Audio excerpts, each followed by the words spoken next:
Hello, bonjour, and welcome to the Don't Waste Water podcast. I'm your host, Antoine Walter, and in today's episode, I am thrilled to welcome Sebastien Mouret as my guest. Sebastien is Europe and CIS editor at Global Water Intelligence, the leading publisher and events organizer serving the international water industry. In this very special episode, we made a 360 round view of the Veolia attempt to acquire Suez, which could or could not be closing today. Thanks to Sebastian's expertise, we addressed how the two last months might have reshaped the water industry as we know it, how Suez and Veolia quarrel from press release to media appearance, and why you should not believe all of their assertions. Sebastien expressed his doubts Suez might be able to bring a white knight into play, and he questioned the merger's ability to create a more vigorous champion at all. Meridiam's role, hypothetical synergies, shareholder cajoling, or unions entering a game that was thoughtfully prepared by Veolia are just some of the many other topics addressed in this incredibly dense episode. Let's wait no more, we start right after this. You're listening to Don't Waste Water, the podcast that helps water professionals to improve their wastewater treatment, optimize their operation costs, and keep up with the latest market trends. This podcast is brought to you by GF Piping Systems. As a leading supplier of piping systems made of plastics and metal, GF Piping Systems is the global expert for the safe and reliable transportation of water, chemicals, and gas. For more information, visit gfps.com. Hi, Sebastien. Welcome to the show. Thanks for accepting the invitation, actually. Let me just start by a physical consideration. Where are you sitting right now? Hi, Antoine. Well, I'm very glad to be on the show. I'm in my dining room in Oxford. So you have this nice little UK accent, which I'm lacking, but both of us might have some rest of that French accent. So we're going to try to be understandable for the 100 people, and I'm sure it's going to be better on your side than on mine. We always try to do our best. So Sebastien, I'm extremely glad to have you on that show because actually almost all my guests so far have cited your company as their go-to when they are looking for information because you are working for Global Water Intelligence. I am myself a fan of GWI, so that's why I'm so verbose at the beginning, because I'm really happy to have you on the show. But for the people that might be still, I don't know, living in the desert or on the moon, can you pitch Global Water Intelligence? Of course, Global Water Intelligence is a leading source of kind of business information about the water market on a global scale. So we don't cover only one region of the world. We try to cover every single region, and that manifests itself in three main kind of outputs from us. The first one historically is GWI Magazine, which is a monthly magazine that does kind of a roundup of the biggest business news and analysis of the latest trends from around the world, again, in the water market, quite specifically. And then we also have a website called Water Data, which is essentially a strategy validation tool. So the idea is that I like to think of it as an encyclopedia of water, essentially. It can tell you how each bit of the water market works, who the main actors are, what the dynamics are, how to access it, and also how it all fits together, between countries, between different technologies, end user markets when you're talking about industrial water treatment. All of this supported by a really massive array of metrics and various databases that are all integrated into this one tool. And finally, not so big of a part, not such a big part of what we do right at the moment, but it's events. So not so much this year again, but normally we organize several events a year, culminating in the Global Water Summit, which is the biggest water event out there. It was supposed to happen in the spring of this year in Madrid. It's been postponed to May 2021, still in Madrid. And I certainly hope to see you and all of your listeners there. So that was the pitch of the company itself. But now I have another question. Let's say I'm asking for a friend. How does one become an editor for a GWI magazine? And of course, as well, for water data. Right. So just a note on that is that our content team is completely integrated. We have some people who do research for water data specifically, but everyone who works on the magazine also works on water data. Because obviously, the job on the magazine is to kind of cover the latest developments, and we want to have those latest developments reflected in our kind of slightly more static coverage on water data to keep it still up to date with what's going on. And in terms of background, I mean, there's quite a great variety of profiles in the GWI content, which makes it an actually great place to work at. So most people come, I would say, from a writing background. That's my case, for instance. But we also have data scientists and people who studied STEM subjects, for example, some of whom work on our tech coverage. And the company isn't exactly small in absolute terms. We have, I think, around 70 people all told. But compared to all the work that we get done, it is not that big. And so there's plenty of opportunity to rise through the ranks fairly quickly. So actually, is your writing background your secret sauce, or would you say there's something else? I would say actually the biggest strength that we have at GWI is the fact that we cover the water market comprehensively. So we aim to cover absolutely all aspects. And so that's, in geographic terms. So for example, I'm the Europe editor, so I focus on Europe and then a bit of Central Asia. We have other regional editors that look at various regions around the world. But we also have people who look at some specific kinds of technologies or some specific industrial end users across all geographies. And so by just talking to my colleagues, I can have a much deeper understanding of the blind spots that I might have. And so because we are looking at the water market in this very comprehensive way, each detailed piece of coverage is that much more informed and that much more insightful.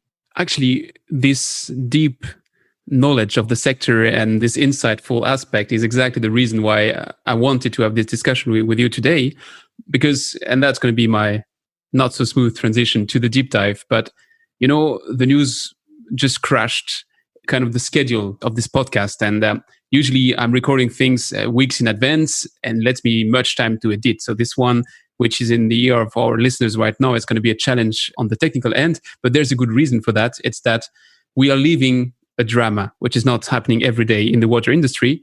And that drama is the number one in the world, which might acquire the number two in the world, namely Veolia would be buying Suez.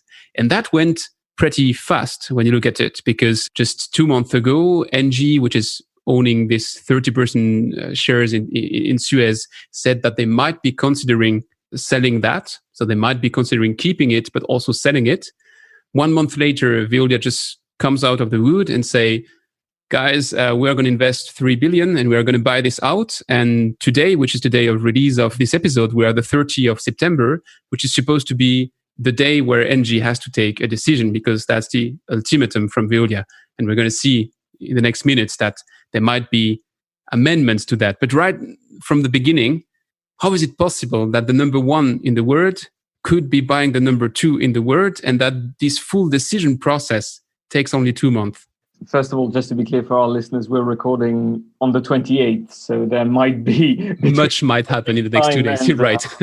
and the time it goes out, there might be new developments again. But yes, it is very fast-paced. I think what's important to bear in mind, just from what you were saying about Engie's position in all this, is that at the start of July, they mentioned in relatively vague terms their kind of reorientation, and that might include divesting from Suez. But at the very end of July, they made it much clearer that they were looking to sell the Suez shares. And this is important for what follows. And I mean, I'm sure we'll get into this later as well, but it means that one of Veolia's strengths at the moment is that then there's no alternative offer. And so that means that they have managed to be kind of the default. But so to get back to the timing, it is very quick, but you have to bear in mind that Veolia has been thinking about this for a very long time. And then within Veolia, Antoine Frérot in particular, in 2012 already, there were informal talks between the two companies, which at the time were actually initiated by Suez to consider a merger, and that collapsed largely because of competition issues. But, obviously, this didn't disappear out from Frérot's memory since he was already CEO then. He's been CEO of Veolia since 2009. And so he has had Suez in his sights for a very long time.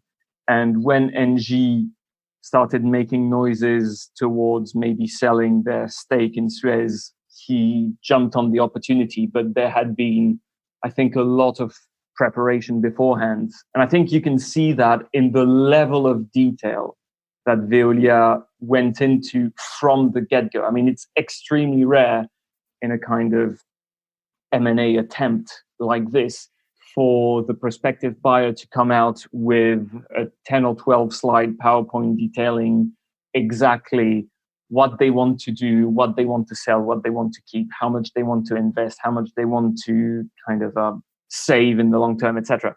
So clearly there had been a lot of preparation, and including on the angle that Veolia knew very well the questions that this would raise, particularly with the French government, and sought to answer those questions immediately before they were even asked, and notably on the competition front.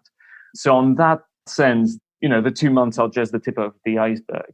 But in terms of the initial transaction as well, fast is kind of the point from Veolia's point of view. I mean, Antoine Frérot's strategy is clearly to outrun Suez in terms of preparation so that no one is able to put together a counter offer in time. And you can see that in the fact that he has been refusing adamantly to push his deadline. So that his offer, as you mentioned earlier, expires at midnight on the 30th of September. And he has been pushed by many actors, by Suez, by the government, to push that back by at least a few weeks. And he has systematically refused to do it, to the point that on Saturday, the economy minister of France tried to get the leaders of Suez and the leaders of Veolia all around the same table at the ministry to kind of hash this out.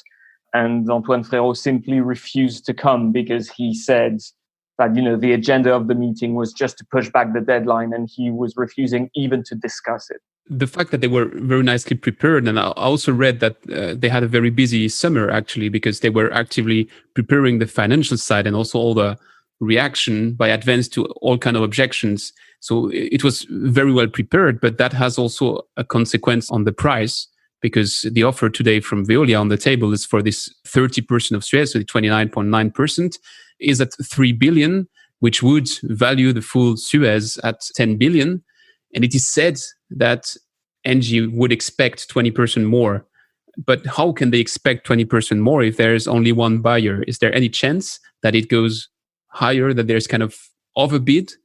Or do you think that's the right price for Suez? Well, before we get to what I think, in the last few days, Veolia has actually agreed to up their offer in terms of price, because I think it was on the 17th of September, the board of Engie published a press release saying, we are rejecting the offer from Veolia at this price, but we're open to having new talks on another price. And so Antoine Frérot has said that he would present a revised offer with a higher price. He didn't say how much higher, but he said higher at some point between now and basically the time that this podcast goes out. And so we have yet to see exactly how much he will be offering. There have been very consistent reports that Engie is looking for 17 euros per share compared to Veolia's initial offer, which was 15.5 euros per share. So 10% more. Yeah, certainly 17 euros per share is what Suez was working towards in mounting a counter offer. Now, I'm sure we'll mention this later, but so far they seem to have failed in mounting a counter offer.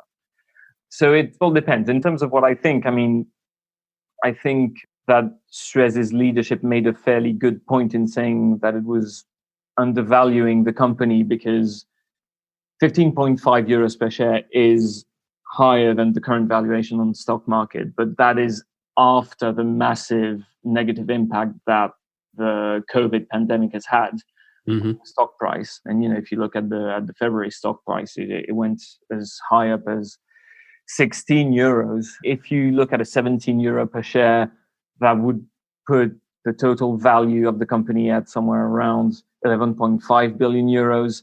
In one of his columns, GWI's publisher, Christopher Gasson, thought that a private equity buyer could potentially offer up to 20 euros per share, which would put the value at almost 13.5 billion. But that possibility remains, fairly remote and theoretical at this stage. It very much depends on who's willing to buy, is the thing. Clearly, Engie is not happy with 15.5. Veolia is revising their offer. We'll see. I think given the current state of negotiations, 17 euros per share is a likely outcome in terms of compromise between Engie and Veolia. So that brings me to a question of the valuation of Suez. With the today deal, that would be 10 billion. If it goes 10% up, it's 11 million and maybe 12 or 13, depending on who might be the one to raise the share. But if you compare it, and I know I'm comparing pears with potatoes, but for the stupid like me, when I see that there is a potential deal between Oracle and TikTok to value TikTok to 60 billion, TikTok doesn't have any assets. It's just people on the social media app. So really, I'm comparing pears with potatoes, and sorry for that.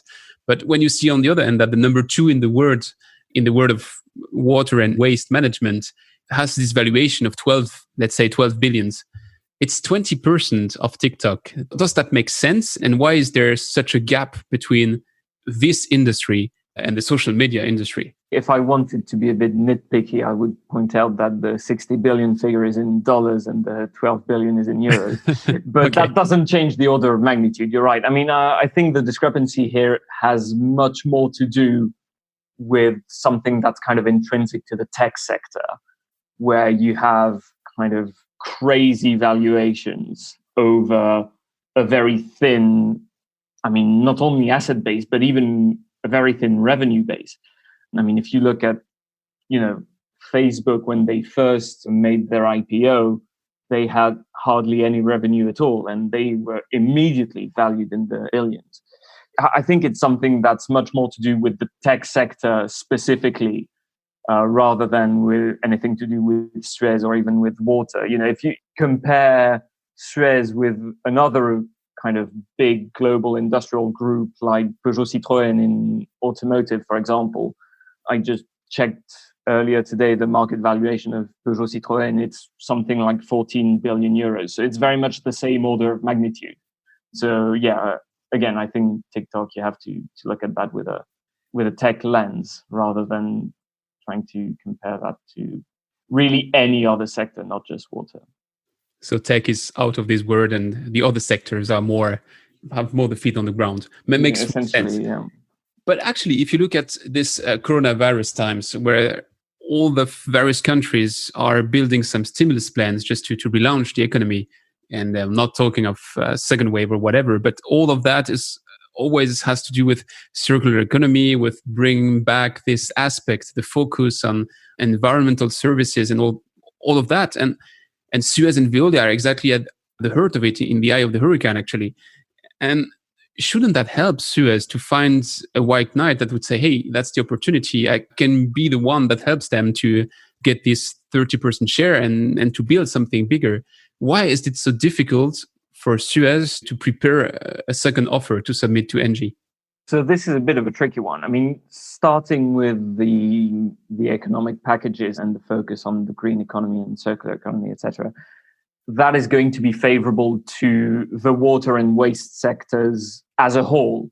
It's not singling out Suez specifically. Everyone in the sector is going to benefit from it. So in a kind of Suez versus Veolia perspective, it's not really to any one player's advantage. It's just kind of the tide, raising all boats kind of thing.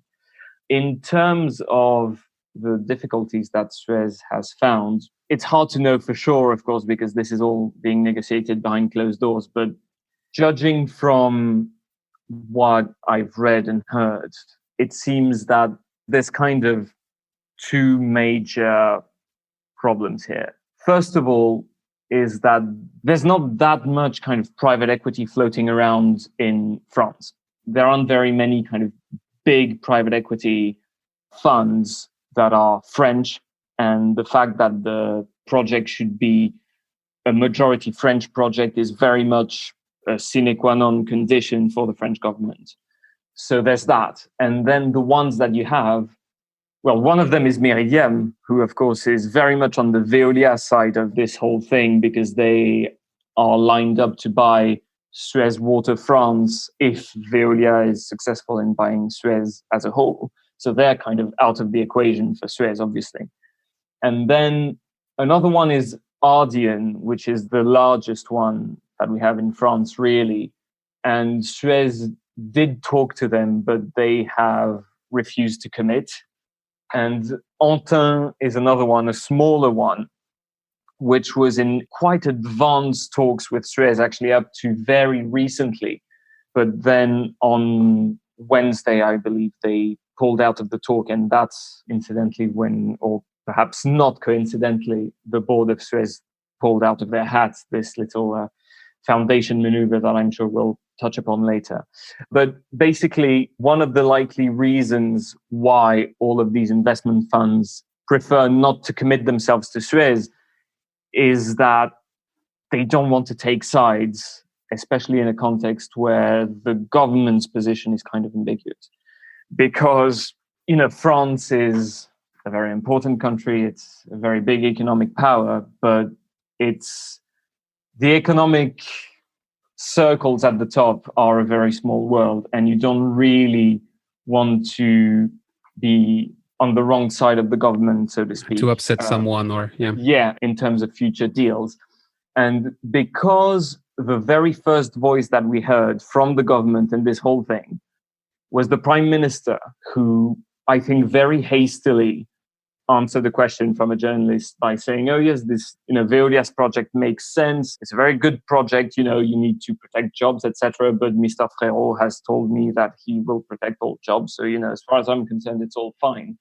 Obviously, that position has been very heavily qualified by the economy minister, who has kind of taken over the lead on this topic since, and he has imposed a much more neutral line. But the impression from those initial comments was very strong. And so there is this sentiment in Paris that the government is more or less on Veolia's side. And so if you're one of the few major investment funds, you don't really want to be on what looks like the losing side of this battle. So actually, let's dive a bit on this political aspect. You mentioned at the very beginning that Veolia had very well prepared their communication and the way they packaged the offer. And it sounds to me like the prime minister maybe trusted a bit blindly what was said by Veolia. So if you read the first communications of Veolia explaining that if they don't do that move, well, the Chinese might do the move, or some US investment funds might be doing that move. And that it's a way to reinforce the industrial strength of France to create a French champion. Well, that's appealing to a politician, and that's appealing also to a French patriot of any kind of sort, I guess. And then if you fact check that, which is a little bit what happened after, well, you go to a more neutral position. And that's also a bit what came out of the auditions that happened last week.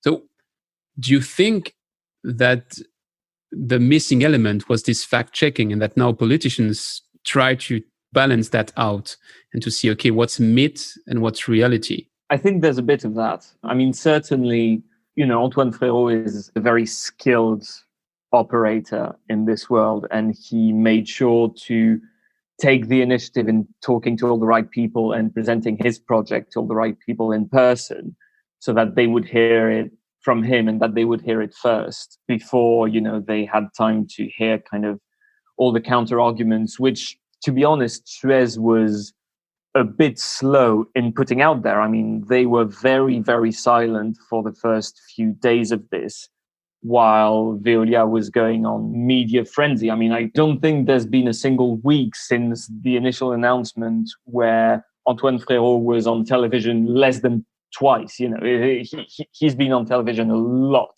in France over the past few weeks, whereas Suez has kept very silent because, of course, they're kind of on the back foot. They're forced into a reactive position. And so in terms of this whole talk of a great national champion fending off the Chinese threat.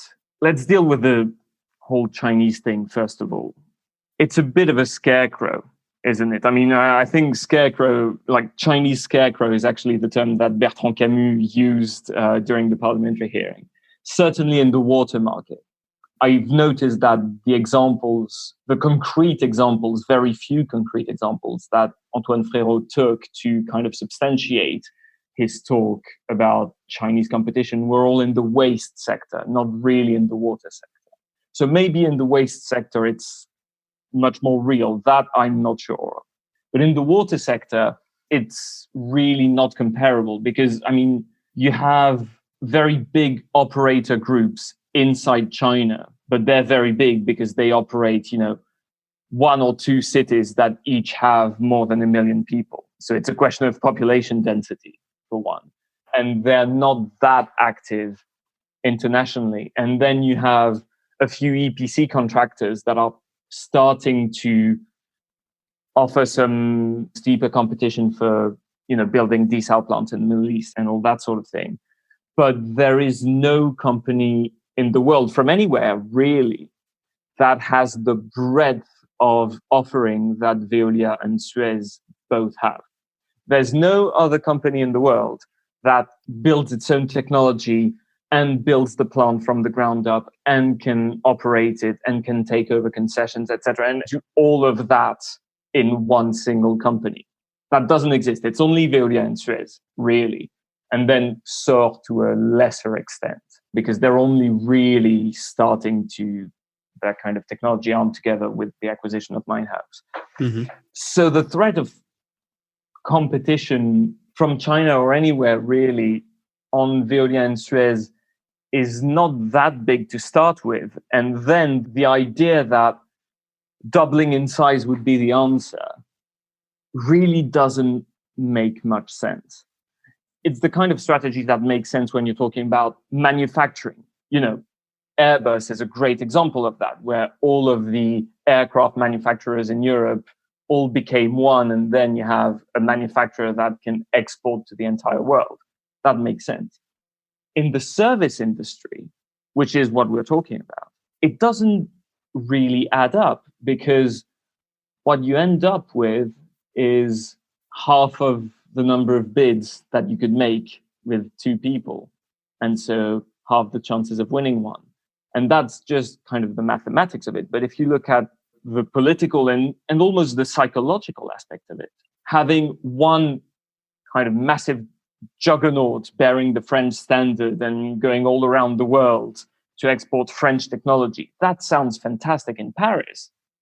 But if you're in any other country, what you see is this kind of massive armada of foreigners, essentially. And it doesn't really matter that they're French rather than American or Chinese or anything else. They're foreigners just the same. And, if instead of two foreigners fighting it out and trying to outbid each other, you have a single foreigner coming and kind of dictating its terms, that doesn't look great from the client's point of view, does it? And so it could very well put fuel on the already growing fire of opposition to private operation of water altogether. So that means that the French super champion is a counterintuitive bad idea.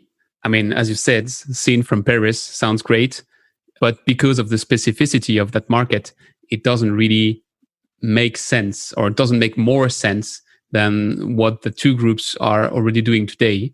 I think I've read that on one of your papers, that there's no contract today that each of them cannot serve from the beginning to the end. So if the both of them combine, it doesn't change much. Certainly, there's no contract that they're too small to bid for. Exactly, yeah. There are contracts that they're losing, obviously. Yep. But it's not because they're too small, because no one else is bigger than they are. So that was for the fact-checking of the first wave of arguments from Veolia. But now, if you are coming back to the French politicians, I don't know how much power they have actually. But coming back to what they are living today, all of them, if they are the mayor of a city in France, they are used for 40 years to have these discussions where each time they renew their contract, they have on one end the Veolia bid, on the other end the Suez bid. So I get that they might be neutral because Meridiam might be taking over Suez, so that competition might remain somehow unchanged. But I don't see why they would be in favor of this merger. But what's the actual power of the politicians? It's said that one of them in particular could be a key deciding guy, which is André Santini, as the head of the biggest utility in France, or the biggest municipal utility with the CEDIF. What do you think? Does one of them really have the power to do something? So, I mean, it depends which politicians you're talking about. The politicians that have concrete power at this stage are the people in government at the national level. So the ministers, essentially, and to a lesser extent, the parliamentary majority. But, I mean, with the current, we don't need to get into the details of French politics, but, the parliamentary majority at this point is basically just a rubber stamp for the government. So, because the government, the French state, has a 23.6% stake in ENGIE, and they have a third of voting rights on the board of directors at ENGIE. So they can very concretely say yes or no to an offer that's being presented to ENGIE. So that's very important. Local elected officials, on the other hand, don't have any direct power at all. And they have, I would say, limited influence. There's quite a few kind of individual mayors that have come out in the press and signed, open letters and things like that, saying that they don't want reduced competition in the marketplace.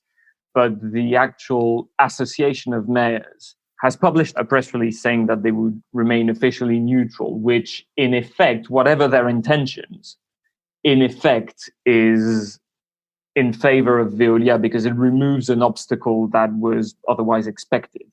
And I think that might have something to do with the fact that the president of the Mayors Association, who is a man called François Barouin, who used to be a fairly important minister, he is employed by Barclays to advise the French government on this very transaction. And so I think that's why he was kind of forced into putting out a statement of neutrality for the association. Which, by the way, it's an incredible sign of how much the stars align for Veolia, because ENGIE wants to sell. ENGIE has kind of a crisis of governance. Suez is not in a strong position right now to find a white knight. And the political association is a bit binded by the fact that the president of that association cannot, due to maybe possible conflict of interest, he's not allowed to take a strong position on that. So that makes a good opportunity for Veolia. For sure. I mean, the political context is broadly kind of incredibly favorable to Veolia in general. But then, so the people who really matter at this point, the person who really matters at this point is the Minister of the Economy. Because after kind of initial confusion where you had different ministers speaking in a kind of uncoordinated fashion about this, we talked about the Prime Minister speaking kind of off the cuff at a press conference that had nothing to do with this, but he was just asked by a journalist about this. And then you had the Labour Minister going on television, again, I think to talk about something different. And at some point she was asked about this deal. And, she said that there was no threat to employment anyway, which I think is debatable. So those kind of initial signals were kind of all over the place and mostly in favor of Veolia. And then the economy minister kind of reined everybody in, very likely said at some point, I'm the only one who's going to be speaking about this from now on, which has been the case. And he has tried to strike a tone of neutrality and saying, we need more time. What matters to us are this, and this, employment, French capital. And the fact that this shouldn't be a kind of forced marriage to an extent, that's been an interesting kind of new variable that he's introduced into the mix. But so at best, what could happen is that his intervention might buy Suez a little bit of time to prepare a new argumentation. And when you look at what they were doing over the past weeks, they had this deal which was already signed before of selling Oasis to Veolia for 300 million.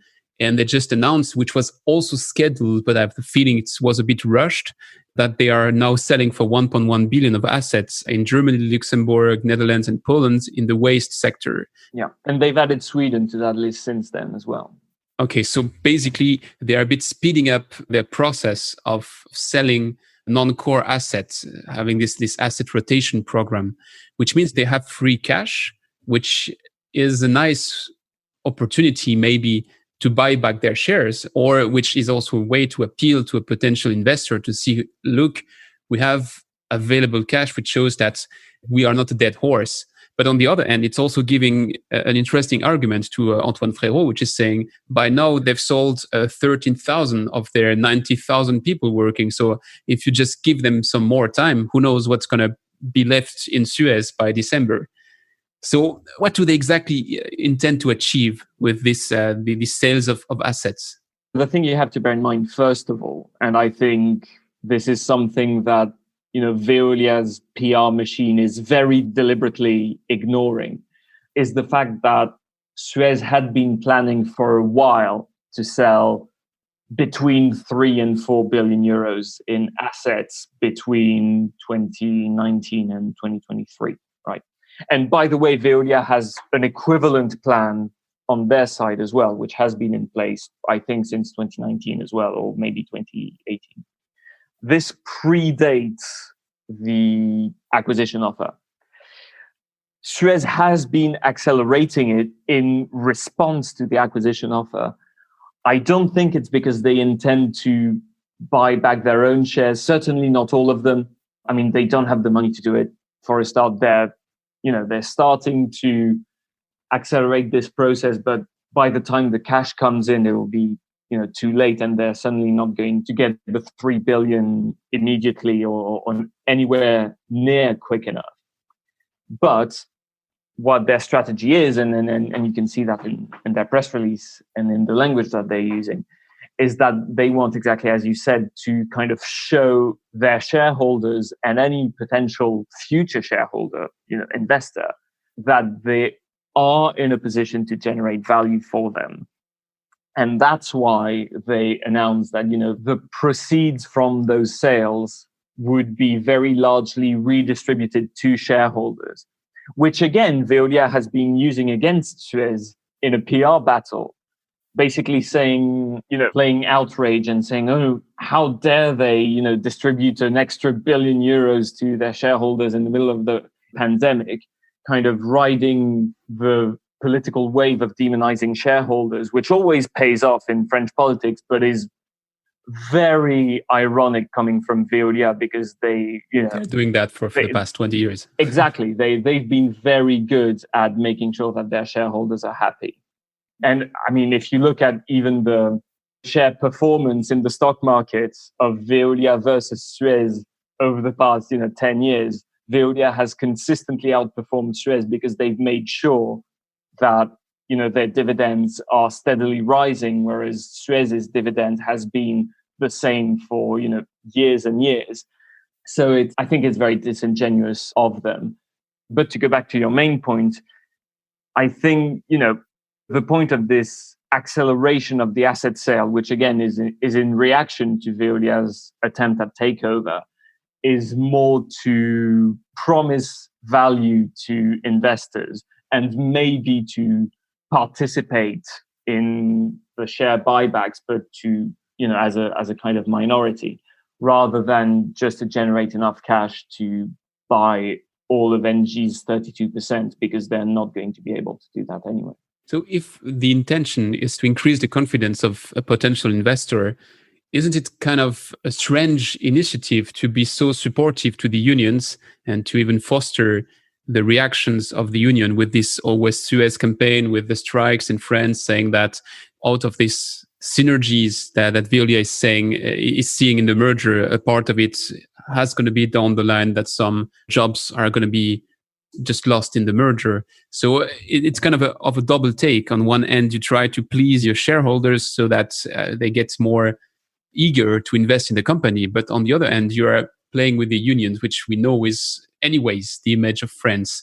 So is that double game extremely clever or extremely risky? I mean, I don't think they have much of a choice, is the thing. Right now, Suez doesn't have many allies, and it's grabbing allies anywhere it can. And the unions were always going to be opposed to a merger, and management knows it, and they're very glad that they're drumming up support, for an alternative plan.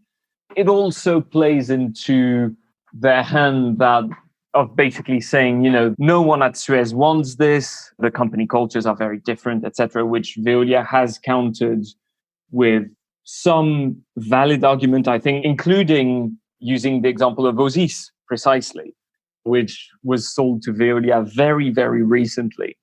And, in the 2 weeks that passed, really, between the closing of that sale, the announcement of that sale, I should say, and the announcement of Veolia's takeover attempt, the management at Suez was saying to the teams at Osis, you'll be very happy at Veolia. Don't worry about it. They have a very similar culture.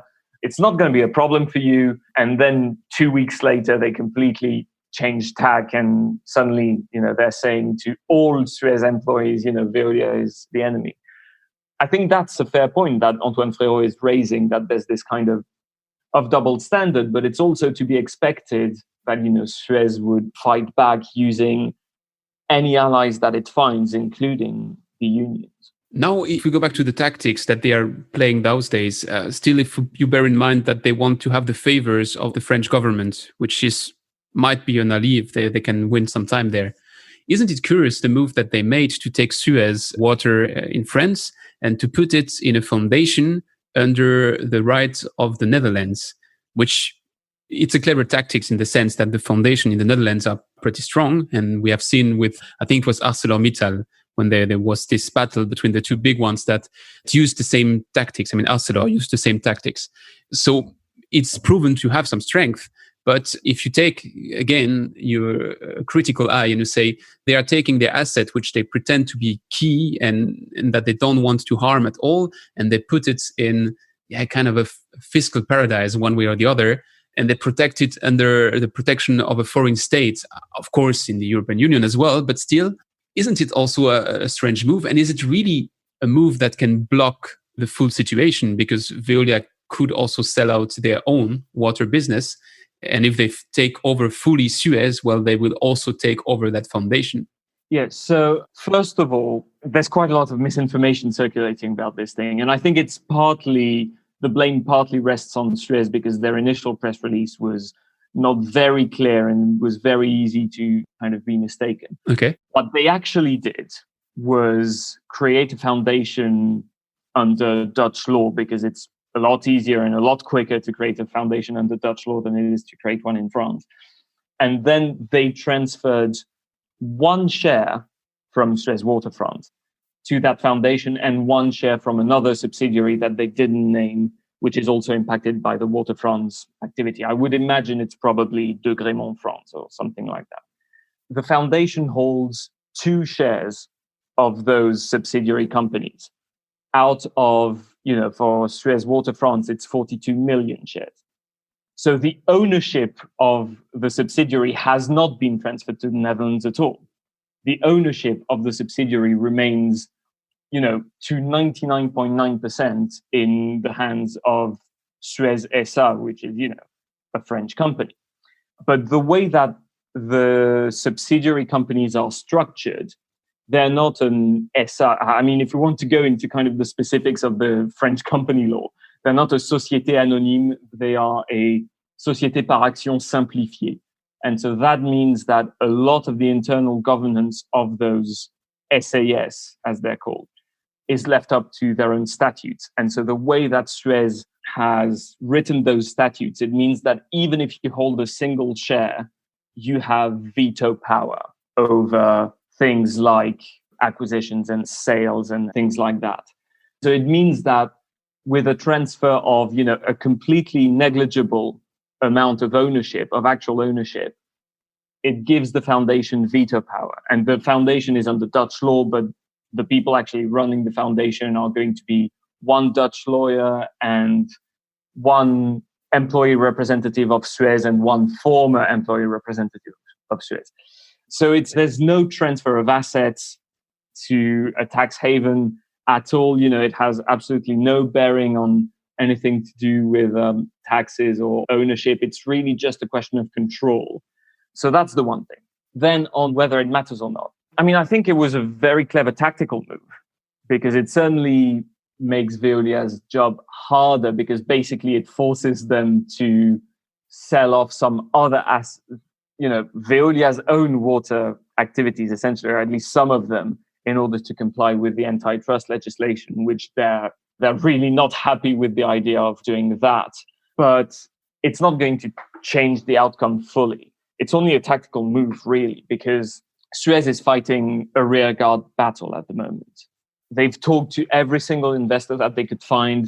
So far, they have found no one who would commit to being on their side and to mounting a counteroffer. So this is essentially stalling for time and kind of, again, making Veolia's life more difficult. Actually, Antoine Frérot has said that Veolia's lawyers had found a way around it. He didn't say what that was. Maybe we'll know more by the time this goes out. I don't know. It's a very clever move, but it's only a tactical move. It's not going to change the outcome realistically. So let's take a minute to talk about the investors on the other side. We've seen that there's not much people on the side of Suez, but there's this one investment group which is on the side of Veolia, which is Meridiam. Meridiam tried in the past to acquire SOR, and they didn't succeed in that, but they seem to be consistent with their willingness to enter the water sector, and they would be acquiring Suez Eau France, or maybe now Veolia Water France, but they would be acquiring the part which for antitrust policies has to go out of the merged group if the merger happens. With the scenario which was on air so far, they would acquire Suez Water France, also a bit of the Circe, I guess, so some research, and maybe a bit of De Grémont, so they might be also able to build stuff. But still, the big strength of Suez so far was that they were able, as you said previously, they were able to commission a plan from A to Z, to plan everything, to build everything, to have everything in-house, to operate everything in-house. And now that little chunk of Suez in France wouldn't have this full array of assets. They wouldn't have Suez WTS providing the equipment. They wouldn't have maybe a part of the digital line and the digital solutions of Suez. So does Meridiam see something out there that we don't see, and they really think that they can gain a competitive edge and become better and preserve their market share? Or is it kind of a clever move from Veolia to say, well, we sell you that, but over the next 20 years, as soon as a contract is up for renewal, we're going to buy back the share that you are buying right now? It's a difficult one, isn't it? To be honest, I'm not entirely sure what Meridiam's vision is. They've pledged to invest massively in French infrastructure, which is a laudable intention. And they've pledged to keep all of the employees. Obviously, they would be inheriting the existing contracts. But in terms of the competitiveness, it's a tough one because, as you say, Suez Water France on its own would be cut off from all the engines of innovation within Suez at the moment. They wouldn't have WTS because that's based in the US. They wouldn't have realistically Suez Advanced Solutions, which is the kind of driving force of their digital innovation at the moment. Because really, Veolia would be foolish to let that go. It's probably one of the big reasons why they want to acquire Suez in the first place. It would be very strange for them to sell that back to Meridiam alongside with Suez Eau France. And, during the parliamentary hearings last week, Bertrand Camus actually said, De Grémont France on its own is not profitable. It runs at a loss every single year. It's only profitable at the global level because you have kind of cross-pollination. And not even every year, because when they had the big contract in Melbourne and the big troubles associated, really, De Grémont France was, De Grémont as a whole company was in trouble, but it makes sense from an industrial point of view to be part of Suez. Yeah, that's the hazards of the projects market, really. But if you take a kind of long-term view, De Grémont is profitable at a global level, but it's never profitable just in France. That's the thing. And again, even as just an operator, it's difficult to see what Suez could offer municipal clients in future when it comes to renewing existing contracts or bidding for new contracts, of course, if they're cut off from all of the worldwide innovation. Because I mean, to me, the main reason why Suez and Veolia have been such good competitors on the French market so far is precisely because they have the same sort of structure. They're both global groups that have access to global resources and global innovation. And that's why they have, if you compare that to SOR, for example, which has started expanding internationally relatively recently within the past, decade or two, and is only now starting to really expand their technology offering. They're really far behind even on the French market, even though SOR has, decades of experience as an operator in French municipal contracts, just like Suez, just like Veolia, but they don't have that competitive edge of a global innovation network. And so if tomorrow Meridiam owns basically a new Lyonnaise des Eaux without any of the global innovation, I don't think they'll have much of a competitive offering to bring to the table for their clients. The one thing that Meridiam seems to be counting on, and which might work, is access to capital. Because the thing about having a big group which is, publicly traded, is that shareholders always push for saving costs and not taking risks, etc., and not putting down money for investment, or as little as possible, because that's extra risk. Whereas Meridiam, as a long-term investor, would be in a position to, and by all accounts has the intention to put down very large amounts of money for investments in the networks. And so that could play in its favor. But I think they're overestimating the extent to which that investment would be easy to deploy. Because the thing about the municipal market in France is that there's actually fairly few full concessions. And it's only when you have a full concession that investment, capital expenditure, is fully up to the private partner. If you have an affermage, which is the more common type of contract, or just kind of normal operations and maintenance contract, then the investment is left up to the city or the agglomération, the métropole, the public partner. They're still responsible for investment, even when a private partner is operating. And if Meridiam intends to renegotiate contracts to turn them, for example, from an affermage into a concession so that they can invest more, which of course would be beneficial to the public partner as well, that has the political downside of making it so that the private partner becomes the legal owner of the assets. And of course, that can be, politically tricky. I think that was one of the defenders of Suez, which is Jean-Luc Mélenchon, who wrote that he's fully in favor of the fact that they remain separated, but he also wants to dismantle those groups and to take all the employees back to the municipalities, and they would be working in the municipalities and doing everything themselves, 100% municipal. Well, of course, and Philippe Martinez has said the same thing. But, they're not the ones that are going to. It's not going to happen anytime soon.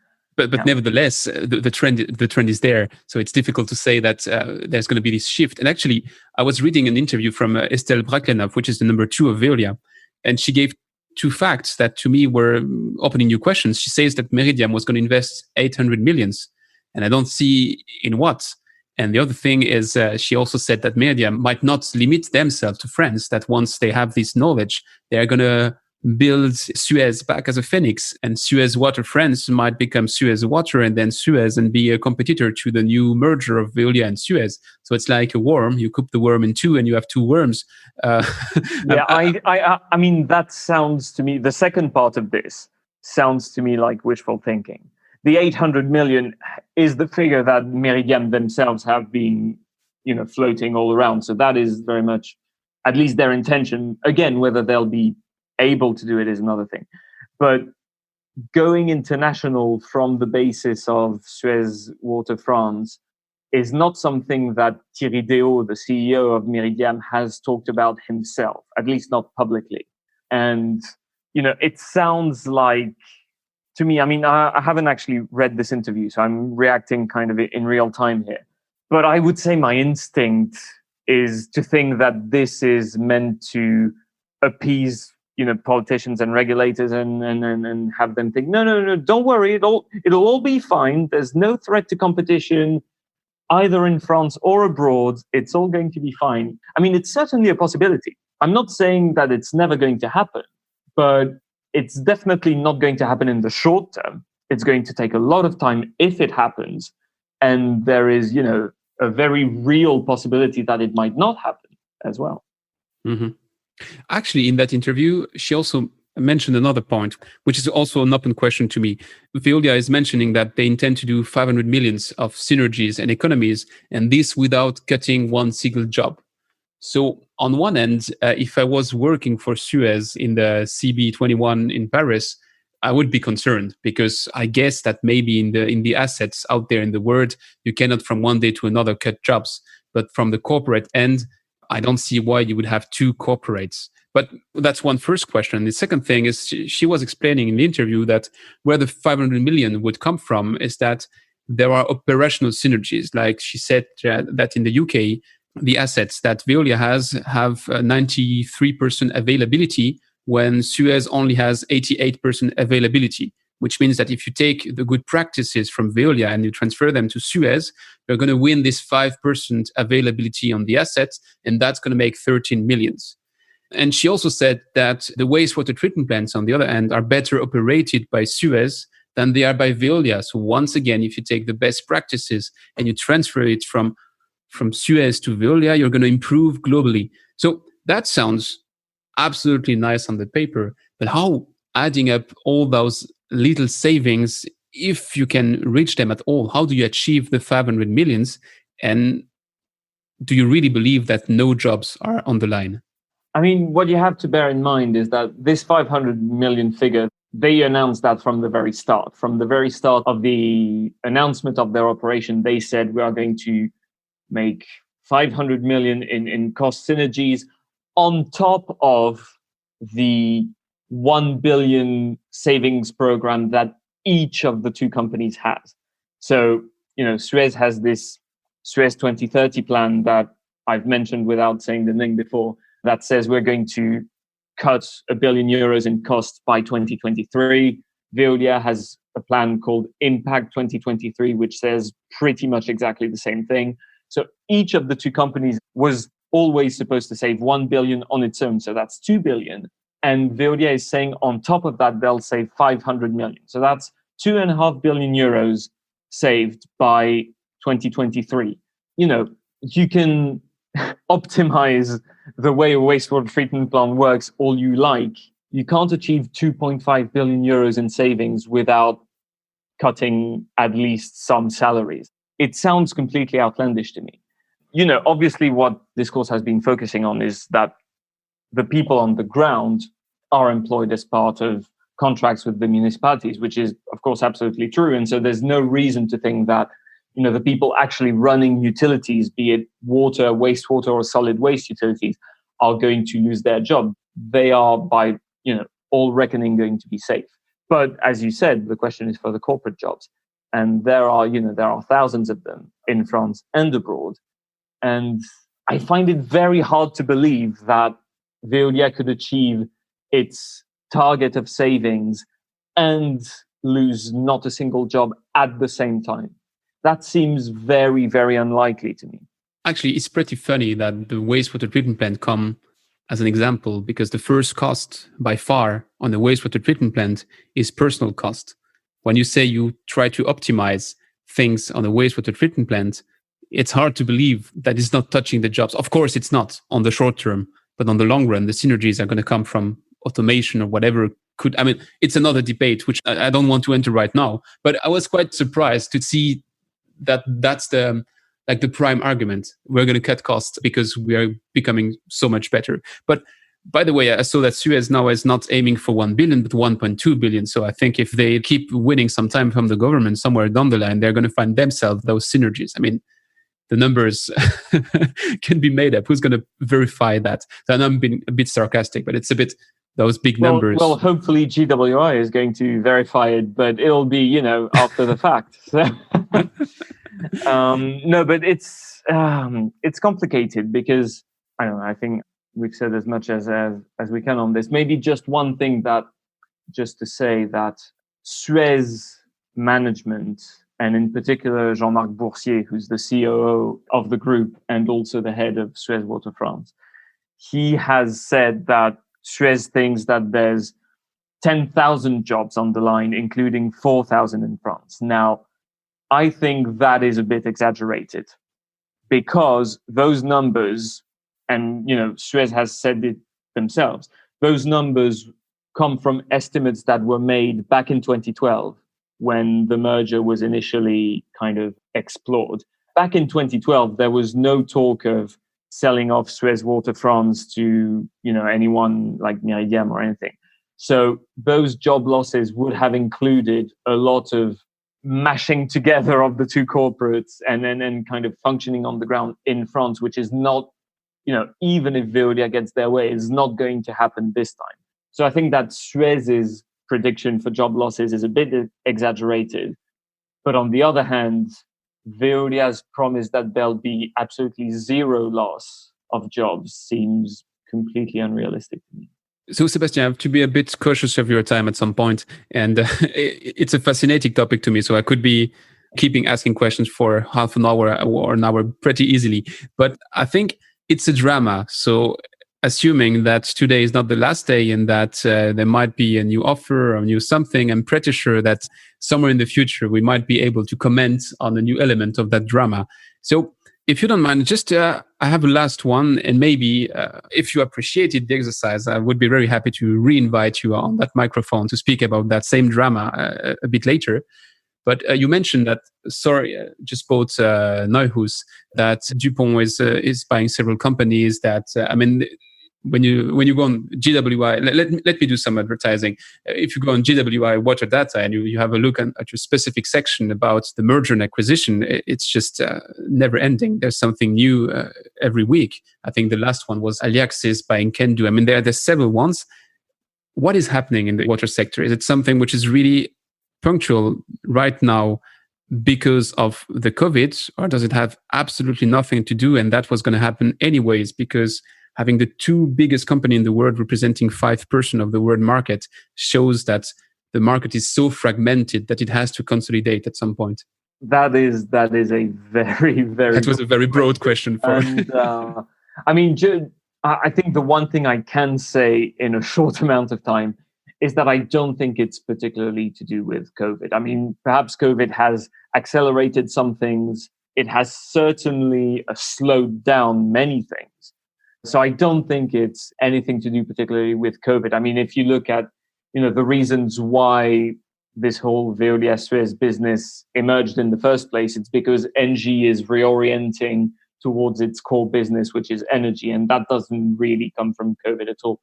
In order to give not just about an answer, not just about what it is not, but about what it is, I think you could dedicate an entire other podcast episode about this. And maybe you might want to speak to someone who has a more global view of this than I do, because I remain fairly focused on Europe. And I think that to give a properly thorough answer to your question, a global view would be needed. So let me suggest you to keep this idea in a part of your brain right now. And that could come back in a couple of minutes, because I propose you to switch to the rapid fire questions. And actually, my last question could be an opportunity for you to recommend me someone to to take on this discussion.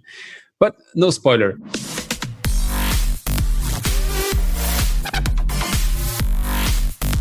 It's time for the rapid fire questions.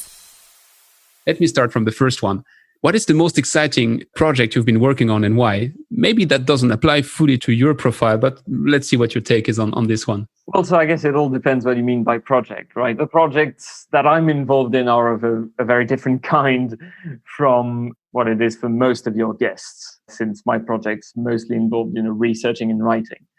I remember one particular article for the magazine, which was a lot of fun to put together, not only because I got to travel to a city that I didn't know before, the city of Aarhus in Denmark, which is a very lovely place. But also because it was about the very start of the procurement process for a new wastewater treatment plant, which aims to be the most innovative wastewater treatment plant in the world. And so it aims to have a modular structure so that you can kind of update it as you go along with the latest technologies, test some technologies directly on it, and have full resource recovery. It's a very interesting project. It's supposed to start operations in 2026, so it's still in the early stages, but it's something I've been keeping an eye on, and I'm quite looking forward to seeing where it goes. This kind of investigation, is it the favorite part of your current job, or would you have something else to mention? I know that's what everybody says, but really the people I work with are the favorite part of my job. GWI has a really diverse bunch of people all working together from all over the world, which is, to me, it's the environment that I prefer, really.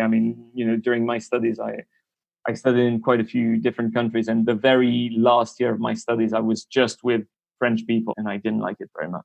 So having people coming from all over the world, kind of coming together and sharing all sorts of different perspectives, obviously on what we do at work, but also on whatever we happen to be talking about during the lunch break, is a really fantastic part of the job.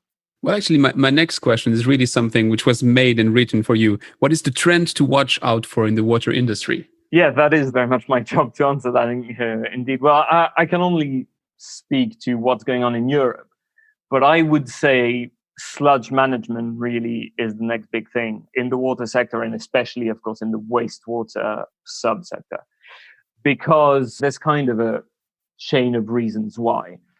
At the start of it really is the Urban Wastewater Treatment Directive from the EU, which mandates, since the 90s, has mandated that all cities that are above 10,000 population equivalent should remove nitrogen and phosphorus. That means that most wastewater treatment plants now have some sort of biological removal process, which means that they're generating a lot more sewage sludge than was the case before the Urban Wastewater Treatment Directive came into force. Now, historically, that sludge has been, in really the olden days, it used to be landfilled. That is now very much, going downhill. But there's also a lot of spreading to agriculture. But that is starting to see some problems with fears of contamination from pollutants, which are sometimes founded, sometimes less so. But it means that there's a reluctance to spread and a push towards phosphorus recovery or nutrient recovery more broadly from the sludge, so that you can get the nutrients without having the rest of the sludge, basically. And so you can use that as fertilizer in fields. That is in some kind of key countries like Germany, Switzerland. Sweden is kind of inching towards it, but it's not quite certain whether they'll make a law about it. It's likely that the next Urban Wastewater Treatment Directive, which is in the process of just starting to be revised, will touch upon this as well. And whether or not you have this drive for phosphorus recovery, there is a need everywhere for volume reduction of sludge, be it, drying, dewatering, all of that stuff, for the very simple reason that, the less water you have inside the sludge, the less it costs to run a truck to transport it between places. And then there's the final thing about sludge, really, which is biogas production, which is technologically a very easy way to get energy out of the sludge at the same time as you reduce the volume through anaerobic digestion. And that's a kind of easy win for utilities to reduce their carbon footprint, for example. I think that was the most extensive and to the other end, the most interesting answer to that question since I'm asking it. So thanks a lot for that. And it's the first time that someone mentions sludge here. I had once someone mentioning the project of the digester in Strasbourg, the injection of the biogas in the network. But it's a fascinating topic for sure. The next one is going to be, I guess, more tricky for you because what is the thing you care the most when you're working on your new project? And on the other end, what is the one you care the less? Right. So again, for me, every article is a new project in itself. So I'll try to to talk about articles. And when I start researching an article, what matters most to me really is getting to the bottom of what's going on. There's quite a few business publications out there, not just about water, but about many different topics that basically earn a living by rephrasing or sometimes straight copying press releases. That's not what we do at GWI. What we aim to do is to give actual insight into what the news is and what it means. It's all about getting to the bottom of what's going on. And I would say the corollary of that is that the thing I care least about when writing an article is how it makes, company A or company B look. That's not my concern. Do you have sources to recommend to keep up with the water and wastewater market trends? And this one is extremely interesting to me because everyone answers GWI to that question. But what is the source of the source? Well, first of all, to your listeners, I'm definitely going to recommend GWI magazine to keep up with the news and GWI water data to kind of have the broader overview of market dynamics and then market access, market metrics, all of that. In terms of the sources we look at, well, there's a lot of scouring of all sorts of various publications. The regional press is a surprising goldmine sometimes to keep up with individual projects, but really the core of our added value is that we talk to people. We talk to the people who are actually involved in the projects, in the stories, and we try to get their insight. And so that's what makes the added value of GWI, is that what you will get in GWI, you won't get from just reading what we read, because you would also have to talk to the people we talk to. That's a very good one. So now I come back to the answer that I asked you to save previously, which is, would you have someone to recommend that we should definitely invite to that same microphone as soon as possible, and maybe to discuss this trend of consolidation within the water sector? Well, I think, many of my colleagues would make great guests on your show because, again, there's all sorts of specializations within GWI. And I know a lot about the European market, but there's a lot of topics that I know not very much about, but my colleagues know a hell of a lot about. And so, depending on the topic you want to touch upon, there's a variety of people that I could recommend you. I think on the kind of big picture, the people that are heading our editorial team, such as, Ian Elkins or Christopher Gasson would be very interesting to talk to potentially, if they have the time, because they are very busy people. So I'll take my chance. Well, as I said, we just addressed a drama which might end today, or which might, let me take a bet, not end today. So if you have some time for me down the line, maybe we can have a follow-up episode where we sort that out once everything is settled and whether the merger happens or doesn't happen. So I don't know if you would be interested, but on my end, that would be for sure interesting to talk with you again. Yes, I'd love to. I'm definitely going to keep following what's going on. If I may hazard a prognosis at this point, it's, there are obstacles to Veolia getting what it wants, but ultimately the fact remains that they're the only ones who've submitted an offer. And Suez doesn't look like it's going to submit an alternative offer. So it looks like Veolia is probably going to get their way in the end, kind of by default. And personally, for all the reasons that we've talked about, mostly to do with competition at a global level and also the implications that lack of competition has on innovation, I think that's bad news for the water market, but it might be inevitable at this point. We'll see. Maybe when I come back, you will tell me that I've been completely wrong. Well, I share your impression. So if I was to make a bet today, I would be doing the same bet. So I propose you to take both our bets, we put them in the fridge, and we just have a discussion over them when all of that settles down. That sounds good. Thanks a lot, Sebastien. You've been an awesome guest. And thank you for having me. Talk to you soon. I certainly hope so. Thanks for listening to Don't Waste Water. This podcast was brought to you by GF Piping Systems. Loved this episode? Head over to Apple Podcasts to subscribe, rate, and leave a review. See you next time.